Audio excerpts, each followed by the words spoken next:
Some are elated, some are disappointed, but most are surprised that Senator Marco Rubio is apparently going to be President-elect Donald Trump's choice for the Secretary of State position.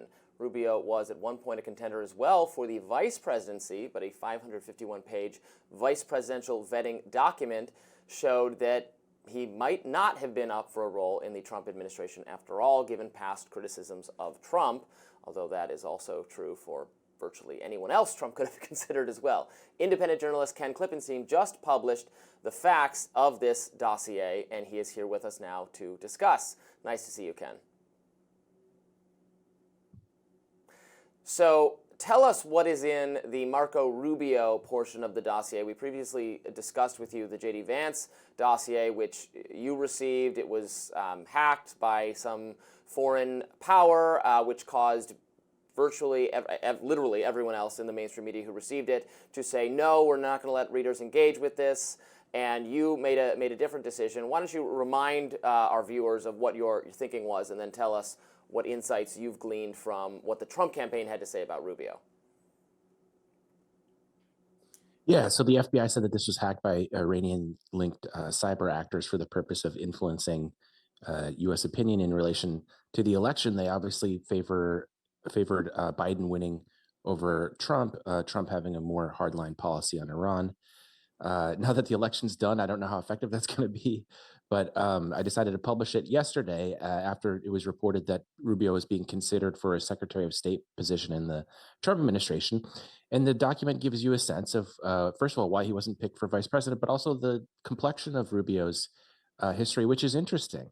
At first, I saw a lot of MAGA-aligned commentators complaining when it was reported. Again, he hasn't been picked for Secretary of State, but it's a speculation that he's being considered, complaining about it, criticizing him, and looking at this research dossier that was pulling together his political liabilities in the event that he was chosen for vice president.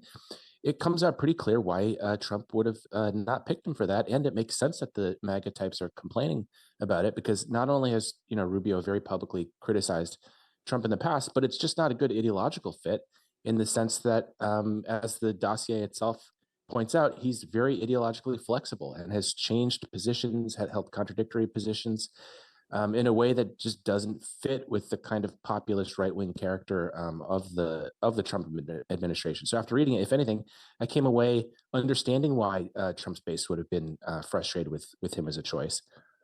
Right, and there is definitely frustration being voiced with some of the picks. I'd set my expectations pretty low and just want to be pleasantly surprised when people who reflect my kind of libertarian, non-interventionist ideology make their way into the government. I think right now, I talked about this a little bit in my monologue today, which people should watch. There's a kind of a behind-the-scenes ideological feud going on that, Trump himself is, I think we can admit, basically indifferent to, and doesn't choose people really for ideological reasons, but chooses them for more personality-based or because they're appealing to him as media spokespeople on his behalf. But it is kind of amazing what Rubio, to my mind, has pulled off in terms of still being someone Trump would call on and choose for a position, given how much enmity there was between the two men. Maybe it's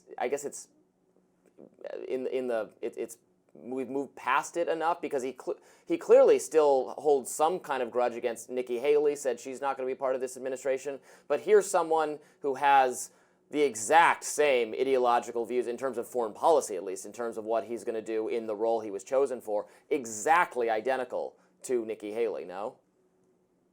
Yeah, supported the Iraq War, was supportive of military intervention in Syria. When Trump in 2016 criticized former President Bush for, as he put it, not keeping us safe on 9/11 and basically, leading to the entire war on terror, something that, I was sympathetic to, and I think millions of Americans were grateful that somebody was willing to get up and say what was obvious, but which nobody in the political elite wanted to say.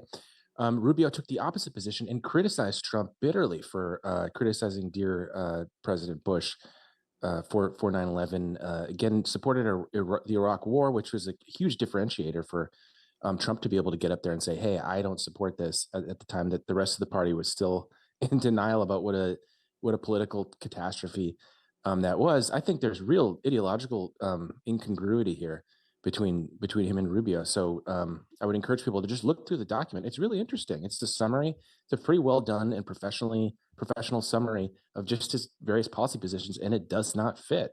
I mean, even on Russia, very hawkish on it. Frequently criticized Trump for not being hawkish enough on it. So I don't understand why he's being considered for Secretary of State if indeed that's what ends up happening. Ken, on the topic of the dossier and what is in it, I mean, I agree that many of these policy areas where there's an apparent discordance or divergence are interesting, and it's certainly worth looking at Marco Rubio's record and what he believes. But as far as I can tell, most of the things in the dossier are part of the public record, right? It's not like there's necessarily Marco Rubio secrets that are coming to light here. It's more an exposing of what the Trump, I guess, campaign at the time thinks about Rubio, correct? That's exactly right. All this is publicly verifiable, and to me, that's why it was such an easy call to publish it. I mean, this isn't the Steele dossier with all of these extraordinary claims that you can't really verify. All of it is verifiable. Right, and that was what was so amazing about the decision, not to publish it at all, to just buy into the idea that it was like endorsing the hack or some foreign scheme, and the mainstream media has increasingly moved in this direction of just saying, just reproducing true information is feeding into the whole disinformation complex. Even if it's true, if it's something a foreign power wants or has some interest in, which makes no sense, right? Yeah, the whole debate is so simplistic. It's not, do you want foreign influence or do you not? There's a third option, which is how do you responsibly frame this information, as you guys did at the top of the segment, making it clear that this was hacked by a foreign power, as I did at the top of the article and in my previous article.